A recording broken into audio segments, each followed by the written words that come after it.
When we dedicate our time and effort in a goal, when we tell ourselves that we want to accomplish a goal, you always imagine the end point. What do we mean by the end point? For example, when you're trying to learn how to play a guitar, you imagine yourself, you envision yourself playing a guitar solo in front of a crowd, amazing your audience, or playing a guitar solo in front of your friends or your family or your classmates or in front of your crush. Or another endpoint is when you get your dream body. You lose the weight you wanted to lose, you gain muscle, you gain mass. Or another example is when you're learning how to skateboard and you're doing kickflips, you're doing ollies, you're doing shove-its and what have you. But when we envision our goals, because that's the easiest part of a goal, it's to envision yourself doing those goals or reaching the end point.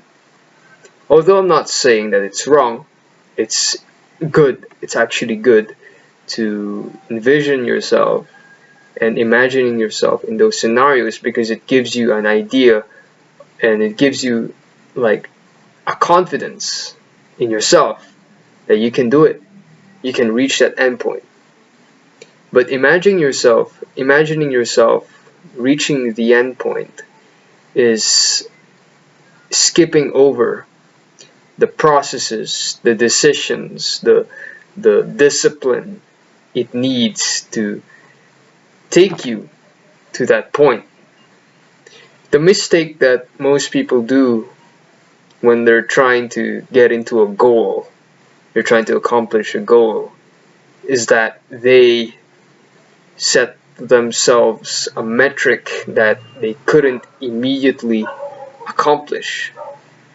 They set unrealistic standards on themselves, wherein, for example, you want to gain or lose weight immediately in the first weeks of going to the gym, and when you don't see immediate results, you give up or you say that there's no point. The thing is that reaching the end point is not just about falling in love with the end point or with the end result. You should also fall in love or enjoy the processes that takes you to that point. And that's the hardest part. For example, when trying to lose weight or trying to gain your dream body, what are the processes that gets you to that point? It's about staying disciplined, going to the gym consistently, having a good diet, and what have you. All those things. And it's hard to be consistent with those things. For some people, it's hard, but you have to go through it nonetheless, because in the end, it's either you do those things, you get your dream body by the end of the year, or you made significant progress at the end of the year, or you don't make significant progress at the end of the year. It's up to you to choose on what scenario you want to go with. Same thing with like the other examples I give, like skateboarding. You imagine yourself doing kickflips or doing ollies, but the processes of getting to that point is you falling again and again, failing again and again. Like you can fail 1,000 times only for you to land one successful ollie or one successful kickflip ever. And most people quit in trying to learn new tricks or trying to learn those tricks because it's too hard, or that they get hurt. But that's part of the process. If you don't get hurt, if you don't feel pain, or you don't fall, you're not gonna achieve those tricks, because that's part of the process. It's the same thing with going to the gym or losing or getting that dream body. If you don't consistently go to the gym and you feel like exhausted, you feel like you're not doing any progress, then you're not gonna make progress at all because you're quitting.